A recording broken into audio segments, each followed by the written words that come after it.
we're picking up in 2 Chronicles chapter 2. And even in 2 Chronicles chapter 2, God can show up. I'm just saying. Especially chapter 3. We're praying extra grace chapter 3. We got a whole list of stuff going on.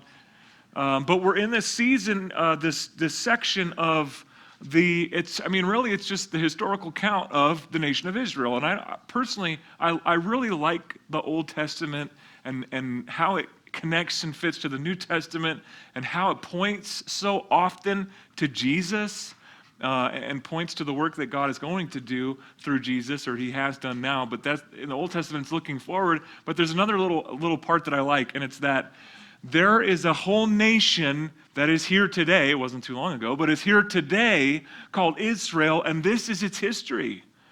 And anyone who is an Israeli and is Orthodox or as a historian, they look at this and they go, this is the history. This is the account. This is what's happening. There are some people that want to be skeptical and say, well, that's old stuff, but I'm just like, you got to be kidding me. Personally, I love the biblical history because you know why? Archaeology's right there with it, like every time.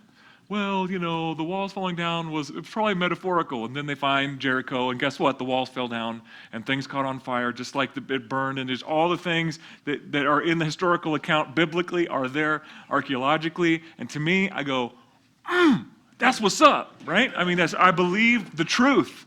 This isn't a fairy tale. This is a historical thing that happened. It's a record of God and his relationship with man. And I want to know. That's why we're here tonight. That's why you guys are being Bible students tonight, because we want to know what God says and how he's going to relate to us, because we need him.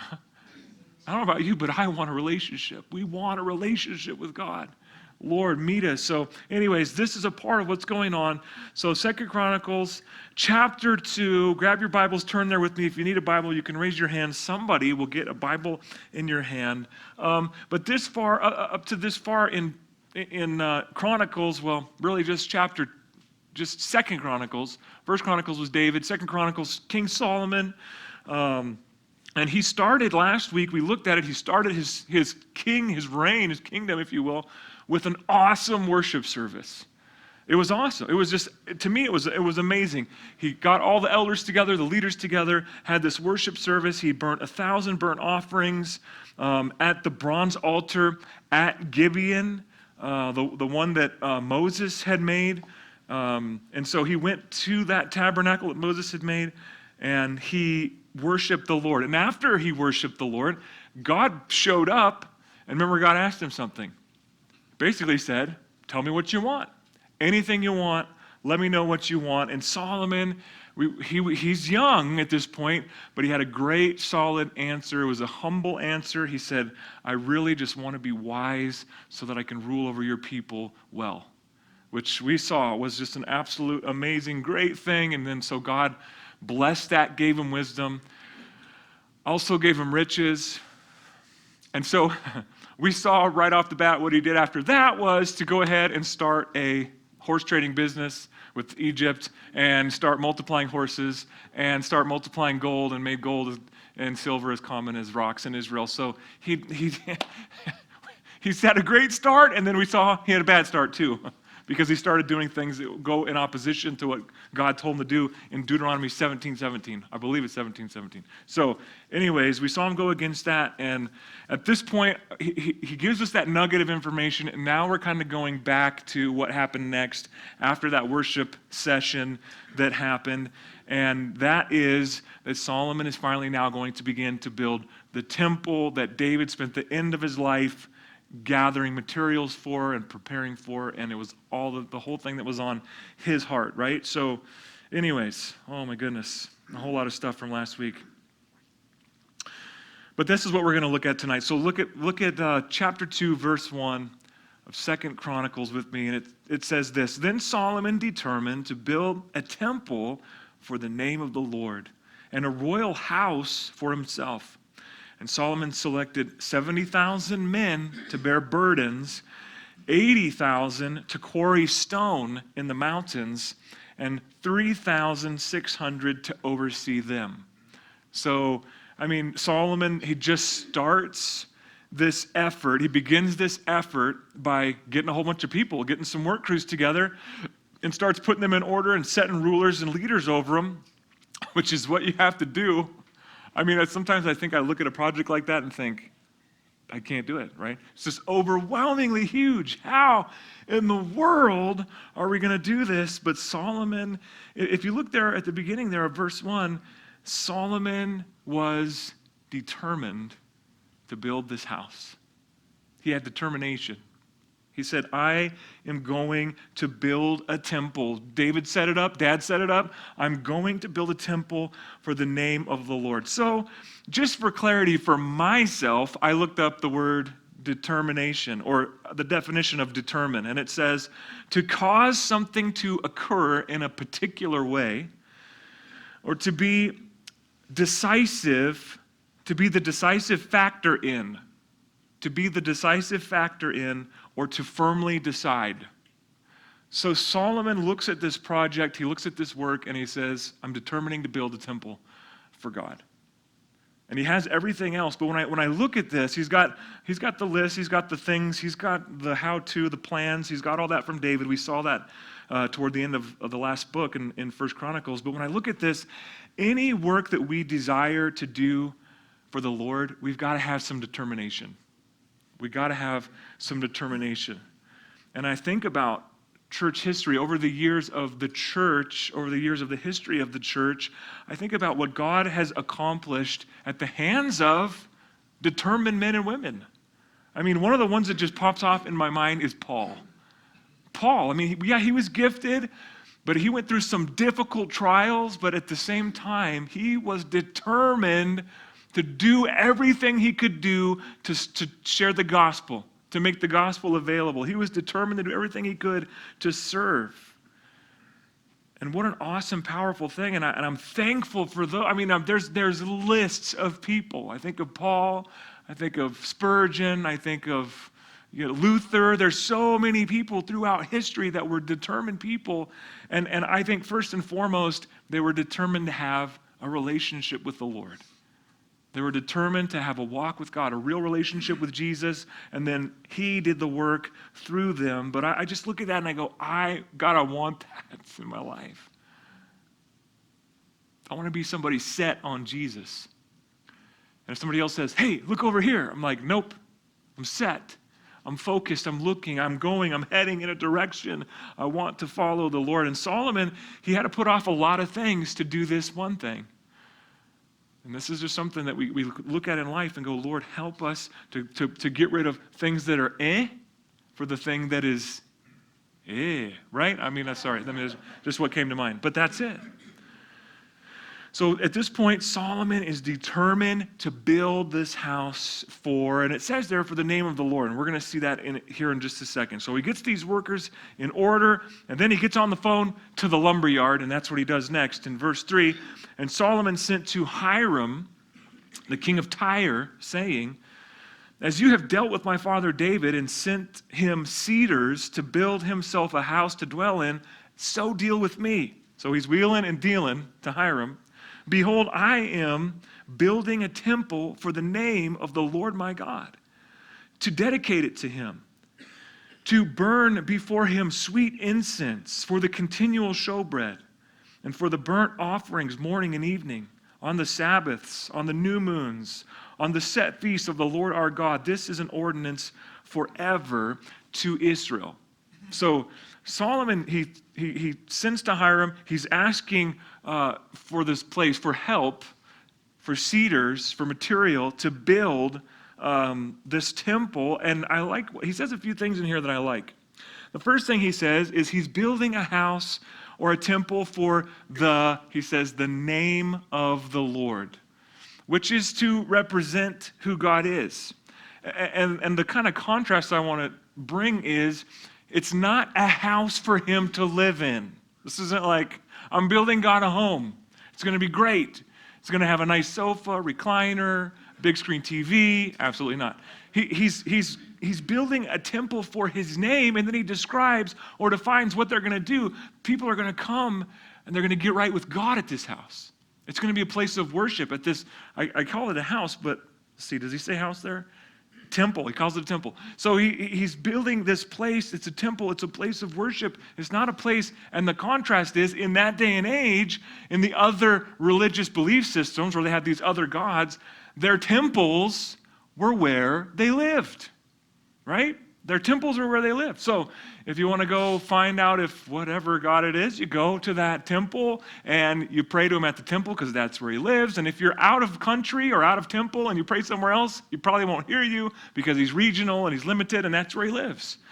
And so there's a thing that Solomon is specifically saying here. I'm not building his house. It's a place really for the people to come and worship his name and worship him. So it's like it's a representation of God. And we're going to see more into that here in a moment. But this is one of those things, man. God's not in this building. Okay, let me take that back. God is here, but he doesn't live here. When everyone's gone, it's not like God's just waiting for the next gathering in here in the sanctuary. It's not what happens. And we should never live life like we got to put our church face on at church, and then at home, God's not here. No, God is at home. God's when you get up in the morning. God's when you stub your toe on the couch. I mean, he's there all the time. Humans can kind of get this idea that the holy place is where you be holy, but no, we're going to see here in a moment, we are the holy place. You are the temple of God. He dwells in us, in earthen vessels. Absolutely crazy. And we want to allow that, and we want to, live that out, flesh that out. So anyways, this house was going to be a house of worship, a place where people would go and seek the Lord, a place for the name of God. God doesn't live there. It's a little bit, in fact, let's go on into verse 5. Let's find out where God lives. He says, "In the temple which I build will be or must be great, for our God is greater than all gods. But who is able to build him a temple, since the heaven of heavens cannot contain him? And who am I then, that I should build him a temple, except to burn sacrifice before him?" So I love this. We get some awesome stuff here from Solomon. Solomon says, first of all, that the temple has got to be great because our God is greater than any other God. And I don't know about your Bible. I hope it says what mine does. It calls our God, big G God, and their gods, little g gods. They're pretend things that they worship that aren't real. They're not the real God. Okay, so he's making a distinction, and it's kind of interesting because he's saying this to Hiram, to the king of Tyre, whose God we would assume is not the same God as the God of Israel, but he's just telling him like it is. Look, this is who God is. He's the real deal. He's the real God. In fact, I'm building this house, and I'm thinking, it's got to be great because he's greater than all gods. And then it's like his next thought in verse 6 is, but whoa, wait a second. He's bigger than the universe. He can't live in this house. And then he's like overwhelmed, like, and I'm going to build God a house? I'm not even worthy. The only thing I'm worthy to do is to go and offer offerings before the Lord, is to go and worship. It's to go and bow before him. I love this little progression here because Solomon has some good theology. He knows that there's only one true God. He knows that the other things that we worship are not God at all. And he recognizes what he is saying and how big the task is. And even if we build this temple and when we're done and we're finished with it, he couldn't live in it, right? It's just way too small, and he's way too big, and he's awesome, so I'm going to worship him there. Verse 7. He says to Hiram, he's continuing to plead for help. Verse 7, he says, "Therefore, send me at once a man skillful to work in gold and silver, in bronze and iron, in purple and crimson and blue, who has skill to engrave with the skillful men who are with me in Judah and Jerusalem, whom David my father provided.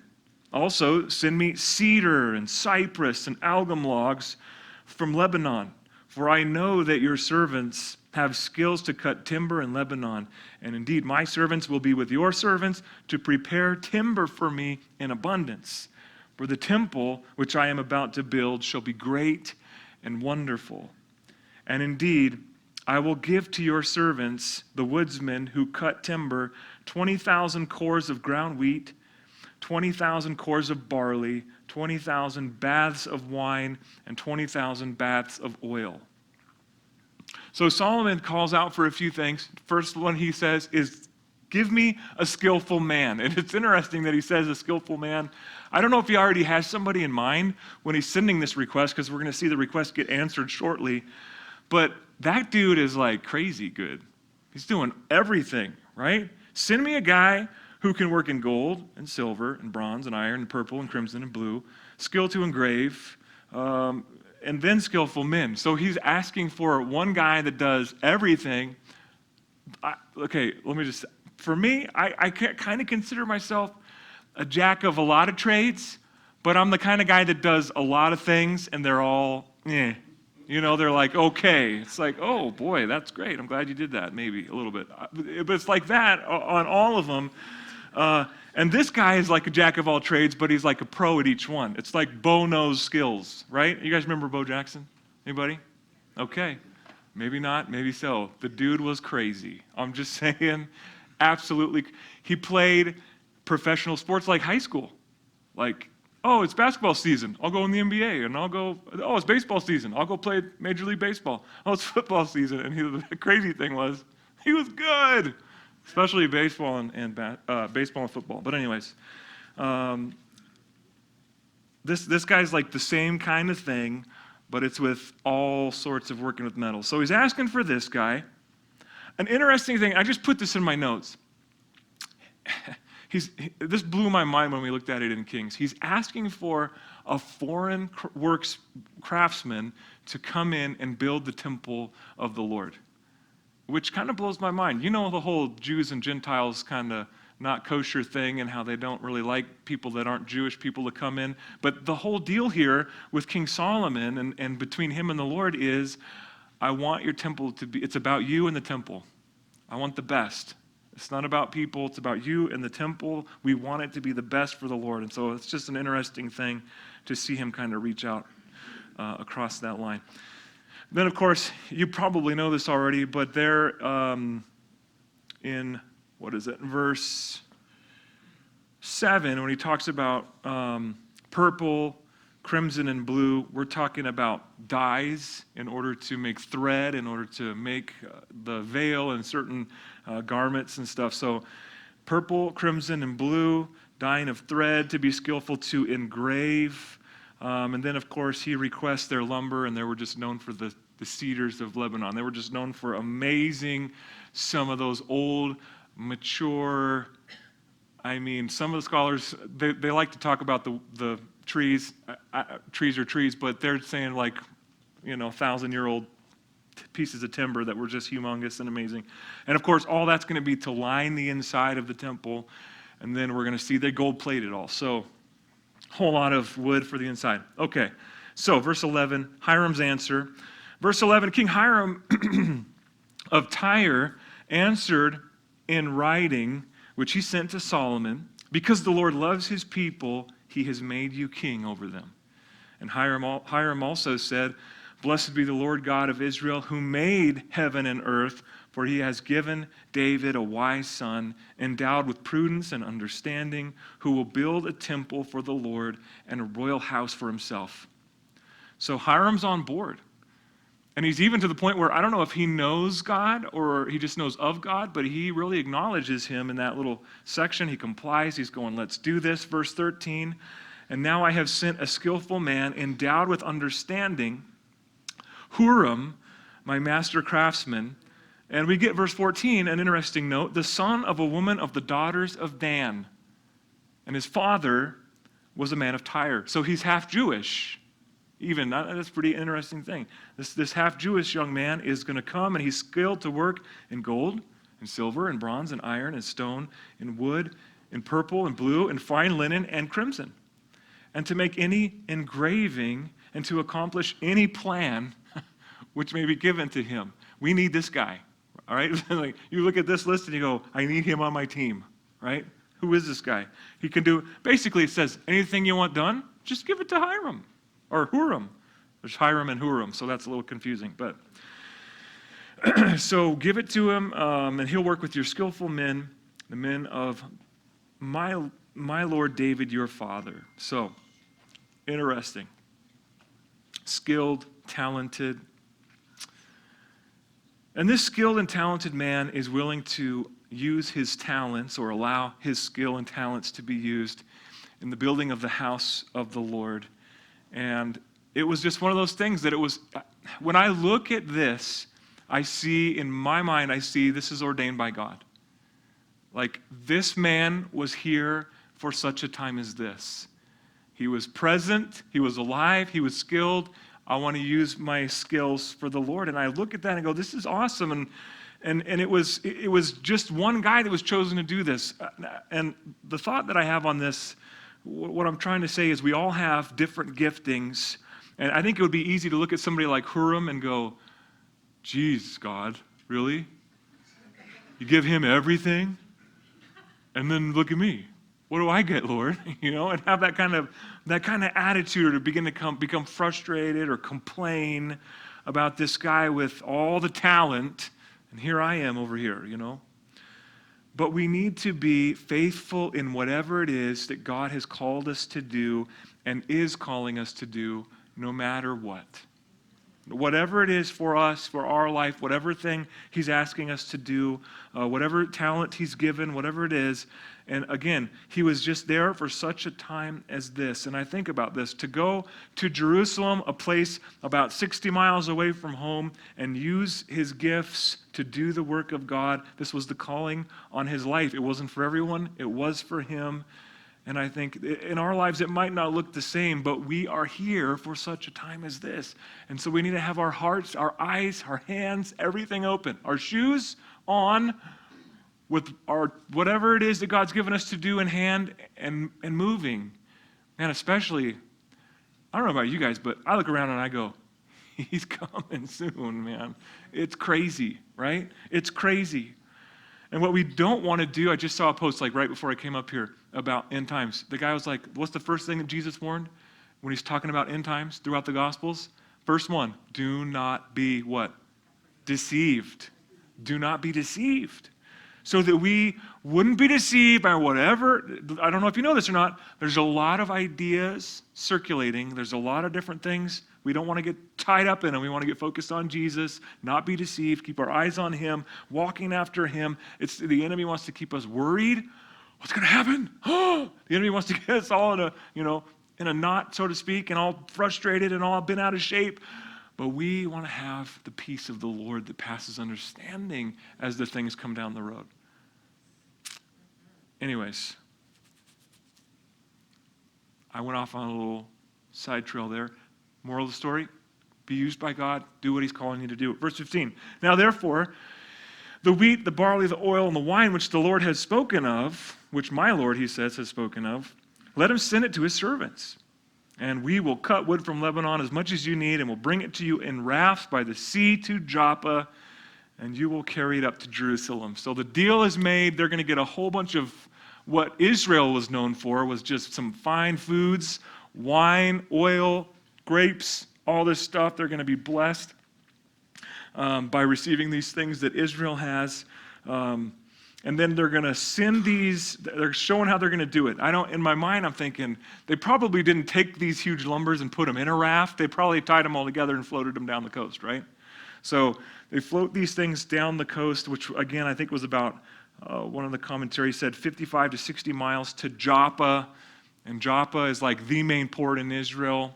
It's the same port that Jonah took off from. Anyways, verse 17, then Solomon numbered all the aliens who were in the land of Israel. And after the census in which David, his father, had numbered them, and there were found to be 153,600. And he made 70,000 of them bearers of burdens, 80,000 stone cutters in the mountains, and 3,600 overseers to make the people work. Now, if anyone was ever wondering, this removes all doubt, there are aliens in the Bible. Total joke. That's not talking about that kind of alien.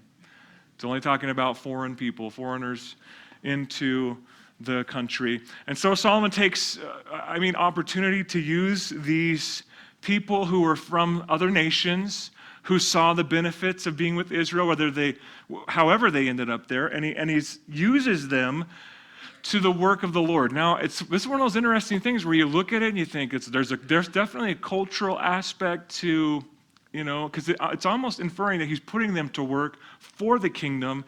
When I look at this, the takeaway that I get, I'm looking at this and I think, that's me right there. I'm the Gentile.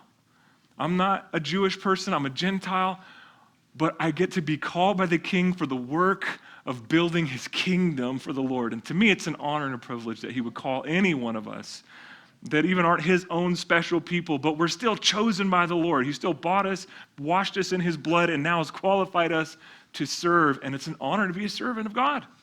Absolutely 100%. An honor to be a servant of God. So 2 Chronicles chapter 3, now Solomon builds the temple. So if you guys are in construction, you're going to love this. It's all the measurements. And if you're not in construction, you're going to love this too. So just hold on tight. Hold on tight. 2 Chronicles chapter 3, verse 1. Now Solomon began to build the house of the Lord at Jerusalem on Mount Moriah, where the Lord had appeared to his father David at the place that David had prepared on the threshing floor of Ornan the Jebusite, and began to build on the second day of the second month in the 4th year of his reign. So this is 4 years into his reign, probably late teens, early 20s at this time, and he begins to build. Solomon begins to build. He builds on Mount Moriah, and this is something that it is important.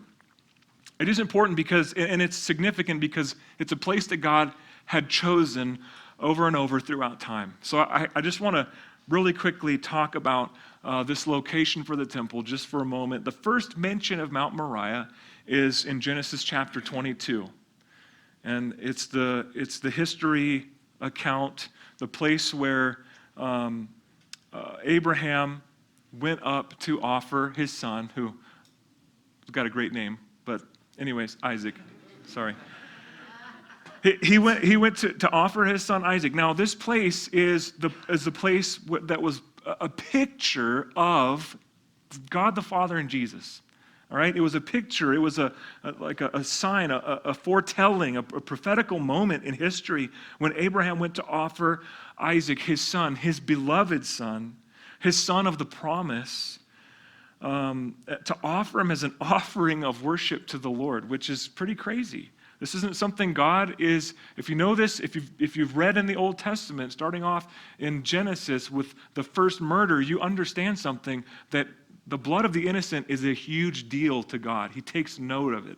It's something he doesn't take lightly. So to hear God say to offer Isaac, you're thinking, now wait a minute, this is crazy. And I think it's that way for a reason, to get our attention. What is going on here? What's happening? Why would God ask Abraham to offer his only son? He's showing us something that's going to happen in the future, right?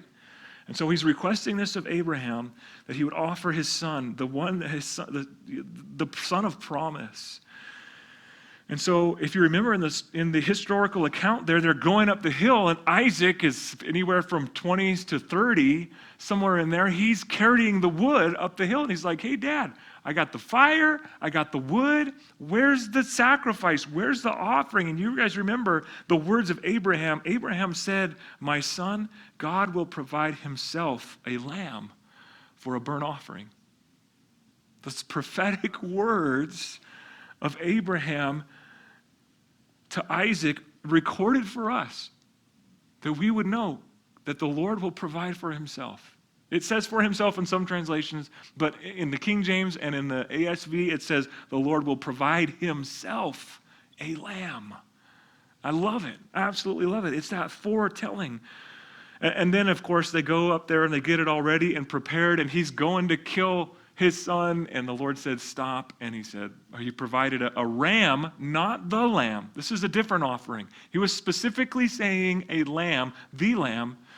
He provided a ram whose horn was stuck in a bush. And anyways, that's the first picture. And that all took place on the same mount, on Mount Moriah. The picture of Jesus on Mount Moriah, the first one. And then from our text there, we have another significant event that happened just a few weeks ago. Not like really, but in our Bible study a few weeks ago. See if you're paying attention. But anyways, and that was when David came. You guys remember what happened with David? David, he numbered the people. Really what he numbered was the men. Really what he numbered was the army. He was counting his strength. He was saying, look at what I have done. And so we counted all the people, and the Lord said, well, I'm going to judge you in one of three ways. Your enemy, a drought for 7 years, or I'm going to judge you by my own hand. And he picked God's hand, and God's hand was a plague. And the plague came upon the people, and people started to die. And the angel of the Lord was above Ornan's threshing floor, and he went to that place. You guys remember what happened? He bought the threshing floor, which is the place where they were going to put the temple. That is going to happen right now, basically this foundational piece that we did. And he ended up basically offering the sacrifice, and as soon as he had offered the sacrifice, the plague stopped. Which there again, there's another picture that we get of what Jesus is going to do. Pointing to the sacrifice of Jesus, because what happened? The plague, the destruction of the plague stopped when the sacrifice happened. It's a picture of Jesus. The plague of sin and death stopped when Jesus, the sacrifice of the Lamb of God, died, and this is the place. And David knew it at that point. He said, this is going to be the place where the temple is built. And so this is where they're at. So now, of course, and where we're at in the text, the temple's going to be built on the same mount. So this is like the third event on Mount Moriah. And then I got to just kind of continue on with the last event that happened there. And that was Jesus. The same mount, Mount Moriah. Jesus, the Lamb of God, offered on Mount Moriah. Now, really quickly, the temple wasn't built on the very peak or summit of Mount Moriah. And Mount Moriah is interesting. It's kind of like a ridge, kind of like a ridge that runs up there at Jerusalem. And so Mount Moriah is this ridge, and like I said, the temple wasn't built on the very peak or the very summit of the mountain. And in that culture, any other religions, they always built their temple at the highest point of a hill around their region. And so this is something that's a little bit different. This temple was not built at the highest peak or the summit, because really it's not a peak like we would think a peak. It's just a hill.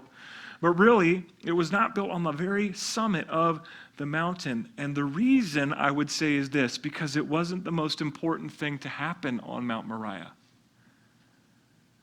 Because somewhere around 1,000 years later, after this temple, Jesus would be crucified at the highest point of Mount Moriah, the pinnacle.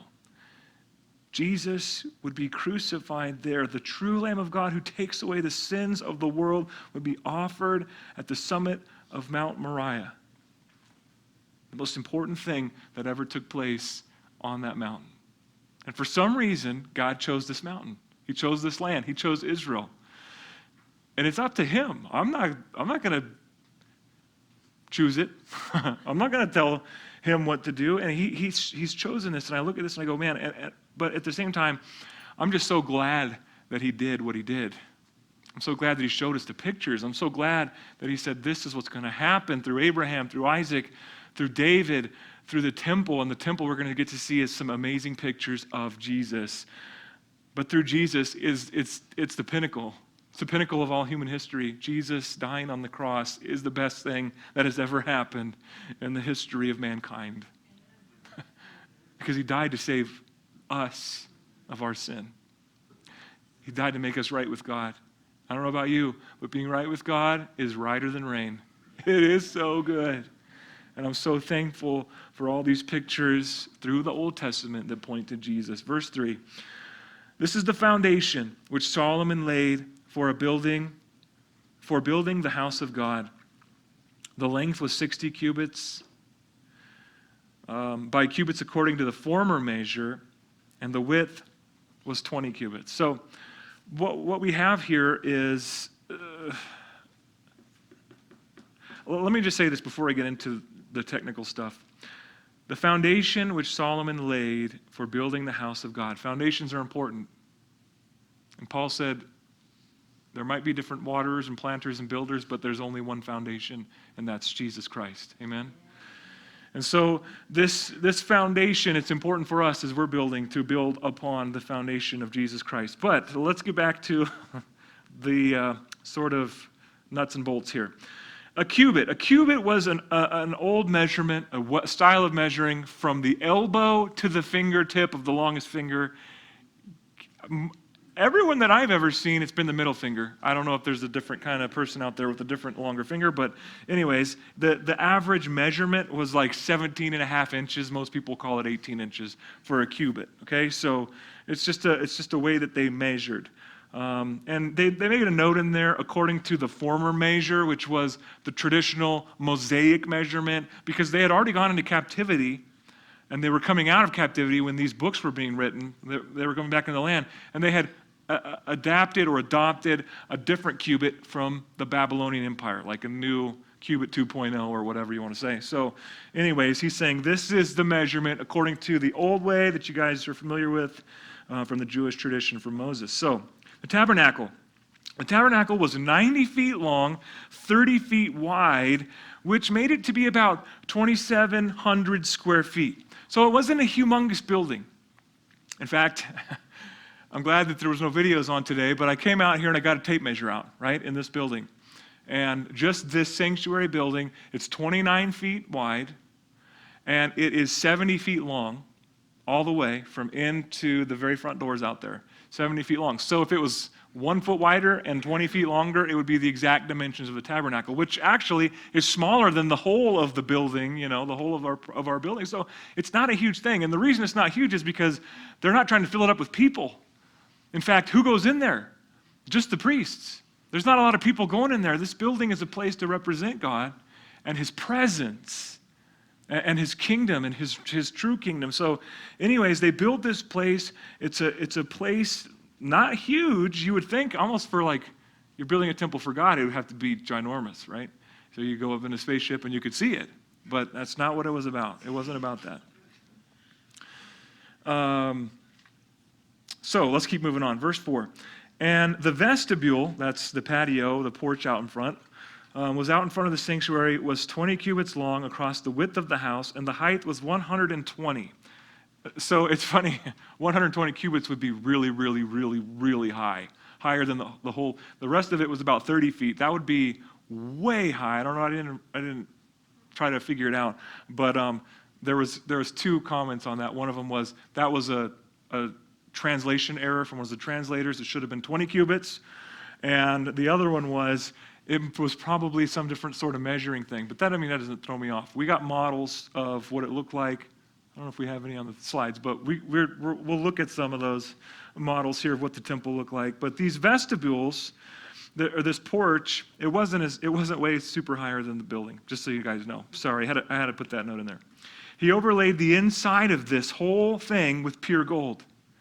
The larger room he paneled with cypress, which he overlaid with fine gold, and he carved palm trees and chain work on it, and he decorated the house with precious stones for beauty. And the gold was the gold of Paravim, which was a place known for the purity of gold. Not quantity, but purity. In verse 7, and he also overlaid the house, the beams, the doorposts, and its walls and doors with gold, and he carved cherubim on the walls. And he made the most holy place. Its length was according to the width of the house, 20 cubits, and its width 20 cubits. And he overlaid it with 600 talents of fine gold, and the weight of the nails was 50 shekels of gold, and he overlaid the upper area with gold. So that upper area is the ceiling. Basically, what he's pointing out to us is the dimensions. The Holy of Holies was the holy place, was the place where the ark was at, and we're going to get to some more of that in a minute. But it was basically a cube of like this building, except 1 foot wider, right? So it was 30 by 30 by 30. Only difference is we got 8-foot ceiling. It was 30-foot ceiling.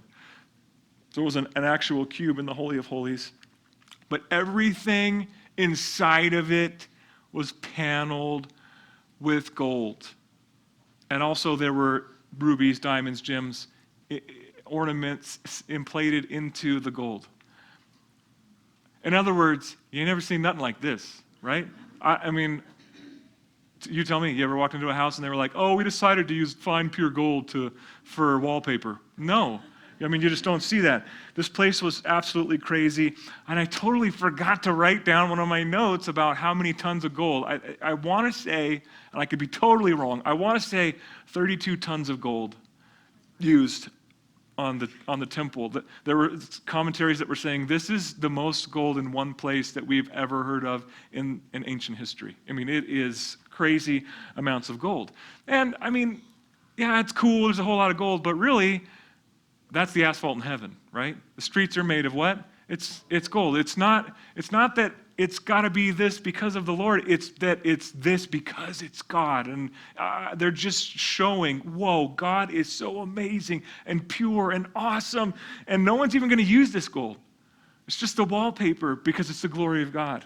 But I mean, it is crazy awesome. Of course, that's why, years later when people would find out, when they were taking over Jerusalem, would find out that there's that kind of gold in there, oh man, that's what they went for.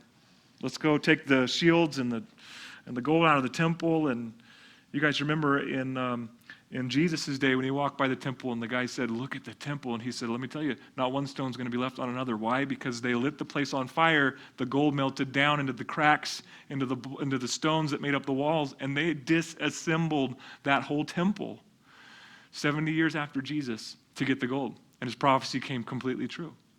There's no temple there anymore. So, there will be. Oh, there will be. But all of these things, let me just say this, all of these things, there are a few things. Number one, it's a replica of heaven. It is. And we're going to see that here in just a second with the cherubim in the holy place. But it's a replica of heaven, and the Holy of Holies is a replica of the actual throne room where God is. And it points to Jesus. The temple itself points to Jesus. And one of the ways that it does this is on the outside of this temple, it was these big cut stones, and it didn't look like anything much. But on the inside, it was gold. And we know from the scriptures that Jesus wasn't Brad Pitt back in the day, which is to say, a hunk of man. He wasn't that kind of guy. He was plain. He was unnoticeable. He was, I don't know if my grandma met him. I don't know. My grandma was kind of a whippersnapper, right? And so one of the things she would say is, what? That gal was homely as a mud fence. I'm like, Grandma, I'm not even sure what that means, but I don't think that's nice. I don't know what she would say if she met Jesus. And, he was just an average guy. Judas had to go in and say, you'll know he's the one, not because he's glowing and beautiful, but I'll betray him with a kiss. And that way you'll know which one he is, because he's just an average guy. And so we've got this picture that points to Jesus, but also the one that really blows my mind is the temple also is a picture of us. Plain on the outside. But if you've accepted Jesus in your life, Holy Spirit, God's presence on the inside, blows me away that God would live in us. I've been a Christian for a while. And I still get up in the morning and go, I can't believe you chose this guy. You got to be kidding. There's so many better guys. There's so many better people. And I'm so thankful, though, that you love us so much. I'm so thankful that you chose us, and I'm so thankful that you desire to live in this. And all I can say is thank you, and I need you. And I want you in my life. And I know I can't change on my own, but you make beautiful things. You make beautiful things out of dust. And I'm so thankful, God, for calling us and giving us that chance and moving and continuing to work in our lives. So this temple, just stone on the outside, but God is inside. So thank you, Lord, for being that for us. Verse 10, in the most holy place he made 2 cherubim fashioned by carving, and he overlaid them with gold. The wings of the cherubim were 20 cubits overall in length. One wing of one cherubim was 5 cubits, touching the wall of the room. The other wing was 5 cubits, touching the wing of the other cherubim. One wing of the other cherub was 5 cubits, touching the wall of the room, and the other was also 5 cubits, touching the wing of the other cherub. And the wings of these cherubs spanned 20 cubits overall, and they stood on their feet, and they faced inward. So we don't have a picture of this, but if you could picture this, these are huge golden structures, golden representatives of the throne room of heaven, cherubim. Cherubim are crazy angels. They have 4 faces. They got wings all over the place. They got eyes. They got wheels with eyes. You got to read Ezekiel. Is Ezekiel, the beginning of Ezekiel, right? Where it describes all those cherubim. Absolutely amazing, crazy, fearful kind of creatures. You don't look at them and go, dude, high five. You're like, fall on your face. Like, whoa, what are you? I don't want to look at you. Whoa. And so he puts these in the holy place because these, when we look at the scene of heaven, they are around the throne of God. And their job is to worship. In fact, Satan was the lead cherub before he fell. He was like the lead one of these guys. And so you look at this and you just think about, man, how crazy. So one wing would touch the wall, the other wing would touch the other wing of the cherub in the middle, then the same on the other side, and they're facing towards each other, and it's all laid out. But this is not just the cherubim that are carved on the lid of the mercy seat on the ark. That's not these. These guys are filling up the whole room, and beneath them, below them, in front of them is going to be the ark with the mercy seat, where they're there just like in heaven over this throne. So it's just one of those awesome things. Verse 14, and he made the veil of blue, purple, crimson, and fine linen, and wove cherubim into it. So the veil, you guys know, was a curtain that separated the Holy of Holies from the holy place. So the Holy of Holies was where the presence of God, the angels, the cherubim were in. Nobody went back there except for who? High priest. How many times did he go back there whenever he felt like it? One time a year with offerings. Offerings for his own sin and for his own shortcomings, and offerings for all of the nation of Israel, to take the blood and sprinkle the blood of the offering on the mercy seat. That God would give mercy and forgive their sins and their shortcomings, and that they as a nation and as a people in him would all be right with the Lord. And so the veil itself was beautiful, amazing, awesome piece of material. Of course, it's 30 feet high, 30 feet wide. It separates those 2 rooms, those 2 places, because the priests would come into the holy place. They would change out the showbread. They would put the oil in the lamps. They would do all the things that they needed to do to minister and to keep the temple open and operational, but they wouldn't go into the Holy of Holies. Only one person did, the high priest. So then we got that. We also have the way that the veil was made. The veil itself speaks of the Lord. It speaks of Jesus. The veil of pure blue speaking of heaven, purple speaking of royalty, crimson speaking of the red blood of the sacrifice, and then the fine linen and the woven cherubim into it. So they also wove cherubim to separate on the veil, to separate the people from the presence of God. Which, again, cherubim are just crazy, amazing. Also, cherubim, just so you know, this veil of separation with the cherubim on it, there was a couple of people that were in a garden at one point, and they ate some kind of fruit, and they got kicked out of the garden. And then they couldn't come back in. You remember what guarded? The 2 cherubim were out there with swords guarding the entry, so they couldn't come back in and eat of the tree of life. So it's just one of those things where these guys, they were serious, and they were separating. But you guys know the significant thing that happened with the veil when Jesus completed the sacrifice for us. The veil was torn in 2.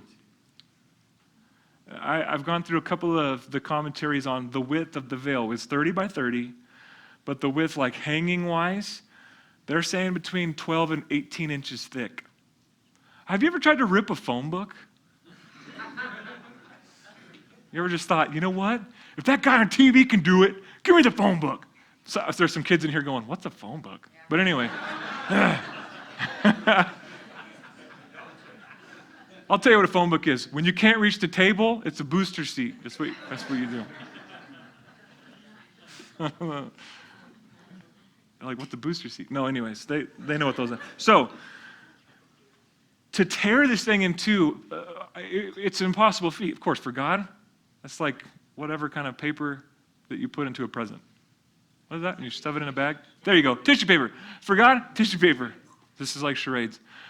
But if you think about this, though, and I just want you to think about this, if you would, think about this. Could you imagine the sound of something that big being ripped in two? The priests were freaked out when they heard the veil tear in two. But God was making a point that what Jesus did on the cross has taken away the separation to the Father. He has taken that separation. And there is a good reason for that separation, because God is holy. And sin can't be where God is. And if anyone walked back in there, they would die. I mean, that's the whole point. There's the separation on purpose because God is so holy and we are so sinful, we cannot be in his presence. But Jesus, by the cleansing power of the blood of Christ applied to our life, has made a way so now anyone who calls on his name has access to the Father. I mean, God's so good. Anyone, and I think about this to go, you got to be kidding me. It used to be one man, one time a year, but God was like, I'm not okay with this. I want to be with my people, and I want them to have access to me. I'm going to send my son. And like the picture of Abraham and Isaac, I'm not just going to go part of the way, I'm going to go all the way for them. And the truth of the matter is, Jesus loves you that much. I mean, that's just it. He just loves you that much. And he wants to be with you that much, and he wants to walk with you in life. And he wants to share the highs and the lows. He wants to be your best friend. He wants to be your help in time of need. And I think about all that he did, and I'm going, God, would you let the reality of that sink into my hard heart? Would you let the reality of that? I was out doing yard work the other day, and I thought, all my neighbors need you so bad, Lord. And may my life be the reality of that. May it be for a purpose. I'm here for a purpose. Just like Huram, I'm here for some reason, and I want to use this time. There's not a lot left. There's not a lot left, guys. I'm 40 now.